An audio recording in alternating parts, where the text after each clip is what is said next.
A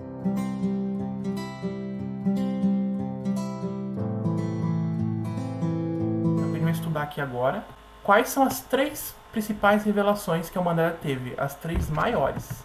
Teve várias no longo da história, vocês viram ali, teve científica, teve revelações religiosas também, mas tem as três maiores, assim, que Acho que uma delas seria o espiritismo, né? Que é tanto científico quanto moral, que uma envolve aí delas é filosofia, religião e ciência. Essa exatamente, é uma uma das delas três grandes revelações. Acho que uma deve ter sido com a vinda de Jesus, né? Que praticamente ajudou a moldar como é a moral até hoje. exatamente, ó, essa é a segunda revelação, foi Jesus, e tem a primeira. Falta mais uma. Moisés, Moisés, exatamente. Então temos essas são as três maiores revelações na história da humanidade. Elas trazem, olha, cara, toda a moral que a gente precisa ter, elas trouxeram para a evolução aqui dos espíritos, para a gente poder viver em paz, para ser feliz. E a gente vou discursar um pouco de cada uma delas rapidamente e vocês vão entender o que o espiritismo trouxe de muito bom também. Moisés, gente, ele foi o primeiro, vamos dizer, o primeiro espírito encarregado.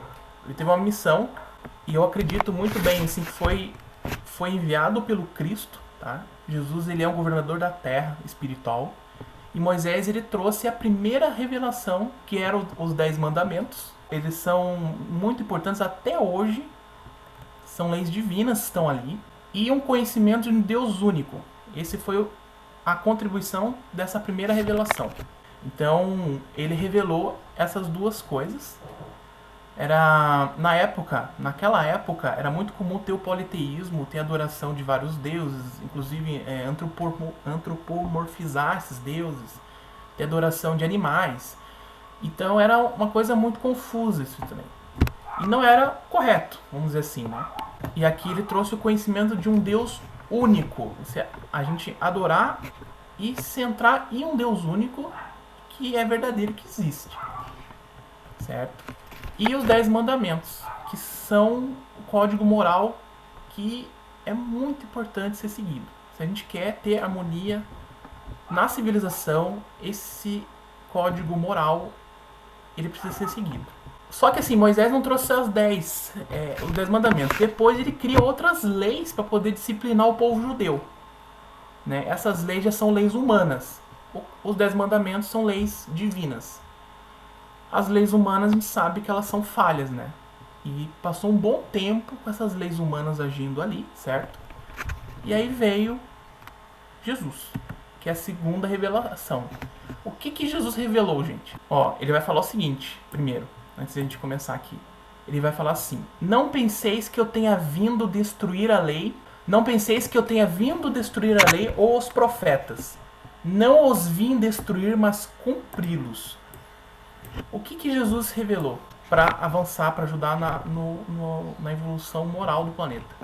E Jesus veio mostrar na prática a lei do amor, né?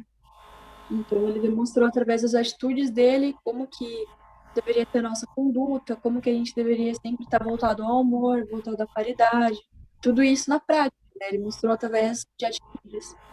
Isso, exatamente. Ele trouxe o amor na prática, mas Jesus ele trouxe o amor numa forma assim muito forte e verdadeira. Ele falava para perdoar e amar os inimigos, coisas que não eram muito tratadas na época de Moisés.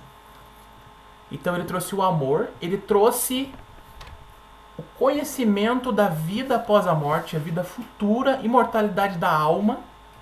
Ele trouxe e reencarnação, ele falou sobre reencarnação, coisas que não eram tratadas com Moisés. Moisés não trouxe essa parte, né? Tanto que eles não tinham muita ideia do que era vida após a morte na época de Moisés, era muito vago ainda, né? Eles acreditavam que, por exemplo, um dos mandamentos que Moisés traz lá, eles falam, honrai vosso pai e vossa mãe e assim tereis vida longa.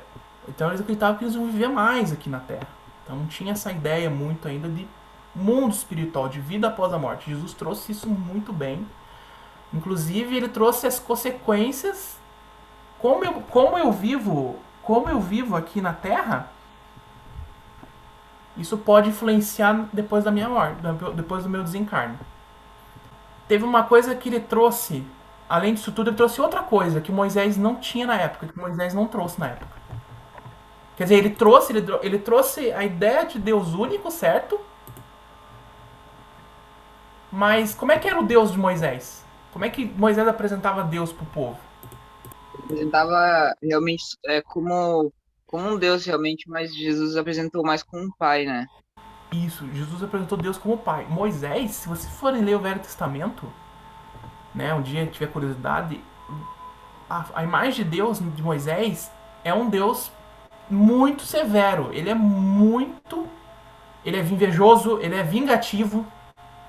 Então Moisés trouxe essa imagem para aquele povo, para disciplinar o povo na época. E essa era a imagem de Deus. Ele era bom, só que ele era vingativo. E não tinha conversa com ele, entendeu? Se ele mandasse matar, ele mandava matar. Esse era o Deus daquela época do Velho Testamento.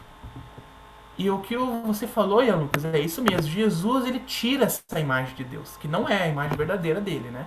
Moisés ensinou a temer. Jesus não. Ele ensina a amar Deus. Você não ama aquilo que você teme. Então Deus, ele não tem essa figura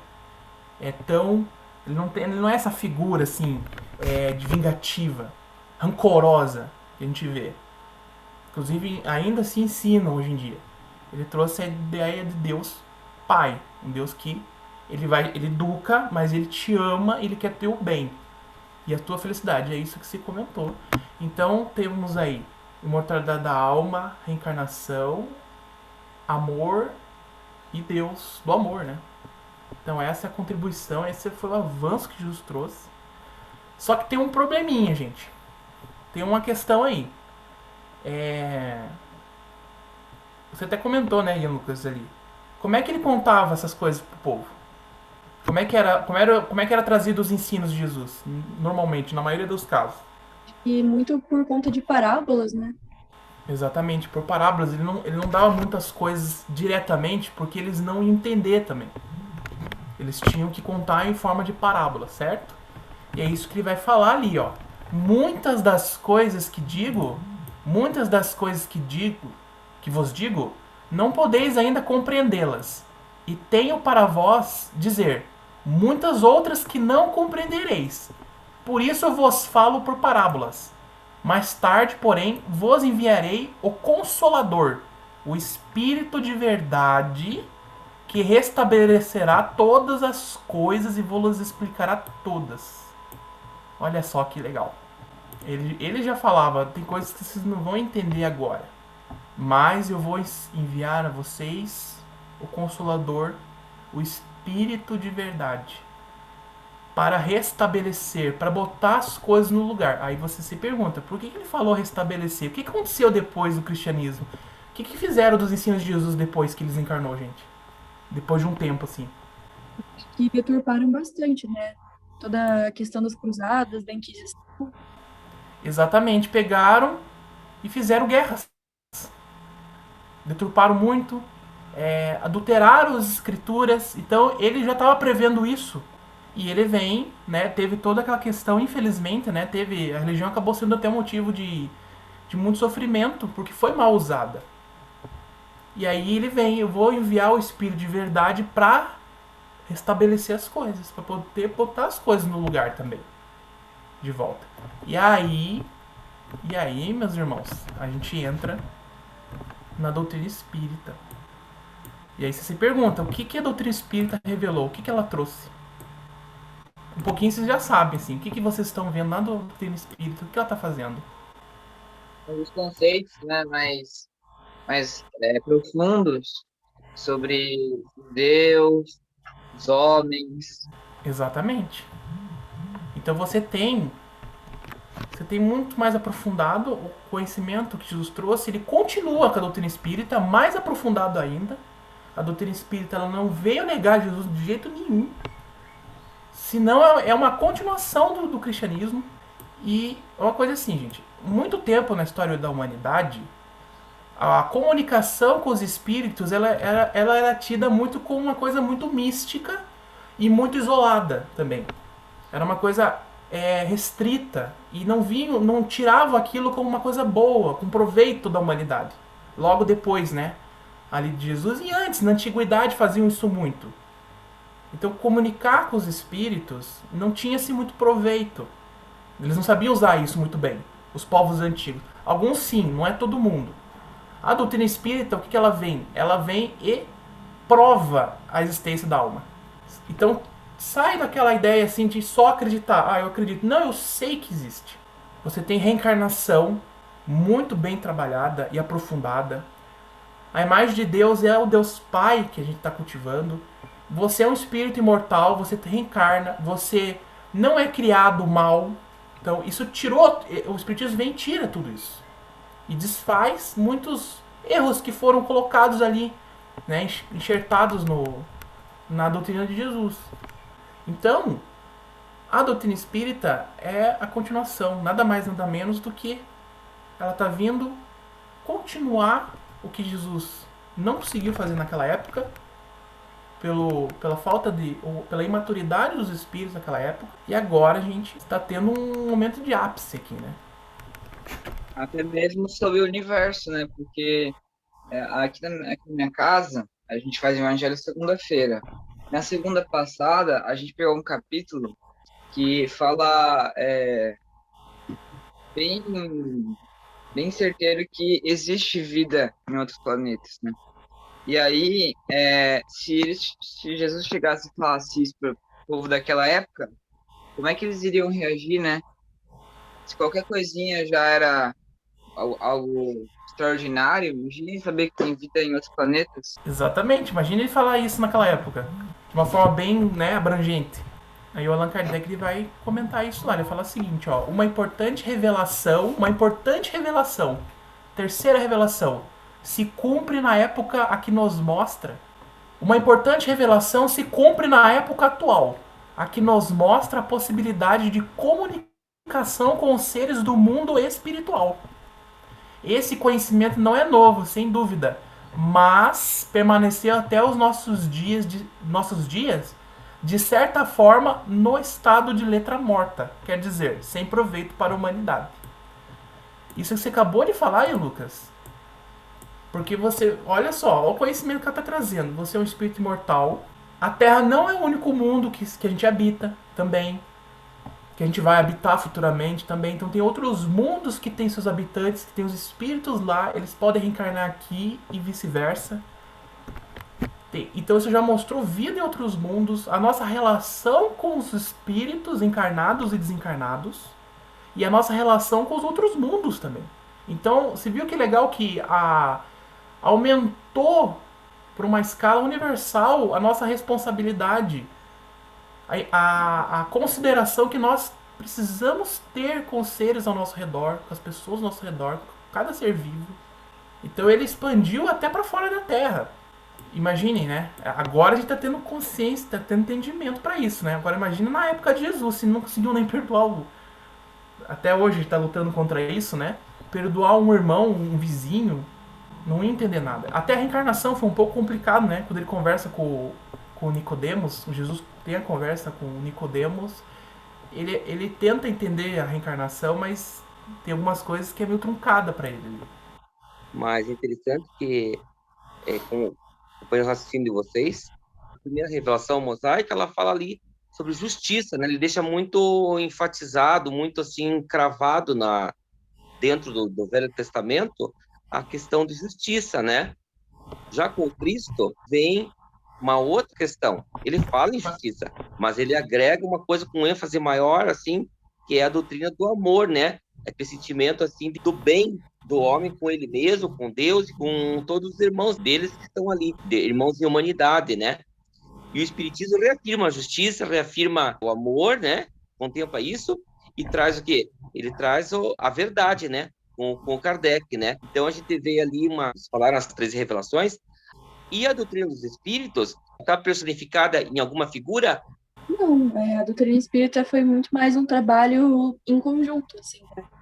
Um trabalho com espíritos superiores, orientando uma equipe aqui da Terra, mas não foi centrada em uma só figura como a primeira e a segunda revolução, por exemplo. Revelação, desculpa. Foi um trabalho mais de uma equipe espiritual elevada. Isso mesmo que a Isabela está colocando ali. Ela, Kardec, ó, Allan Kardec, ele organizou, ele codificou, está falando da codificação espírita, né? Como surgiu, né? Então, ele é um sopro, ele é o ditado dos espíritos. Vocês estavam falando no início ali, o Vinícius até comentou que é o espírito da verdade, né? Que o mundo não podia conhecer, né? Mas eu enviarei ao Pai, né? E que para que esse espírito de verdade ele ensinasse todas aquelas coisas, né? Que eu vos tenho dito de uma forma melhor. Porque se ele contava naquela época, por exemplo, se Moisés falava de uma forma assim, como se estivesse falando com crianças de 2 anos, Jesus Cristo estava falando mais com jovens, digamos, né? Crianças maiores entrando assim para a juventude, né? E o Espiritismo não. Ele vem e fala o quê? Ele vem e fala com adultos já, com mais uma humanidade mais adulta, né? Então, outra hora era continha de risquinho, bolinha, né? Bolinha, né? Pontinho, né? Tava ensinando a escrever, aprender. Depois, mais adiante com o Cristo ali, a conta de 1 mais 1 mais 2, né? Equações, né? Mais complexas. E com o Espiritismo vem aquela álgebra, aquela matemática, física quântica, todas aquelas coisas, assim, digamos, dando uma comparação, né? Se bem que, realmente, como a Isadora falou ali, a doutrina espírita, ela não está personificada em Allan Kardec, né, que é o codificador, né, o pseudônimo de Hippolyte Léon Denis Rivail, mas ela pertence o quê? É uma doutrina dos espíritos, né, de todos os espíritos desencarnados, né, comandados pelo Espírito de Verdade, que é o próprio Espírito do Cristo,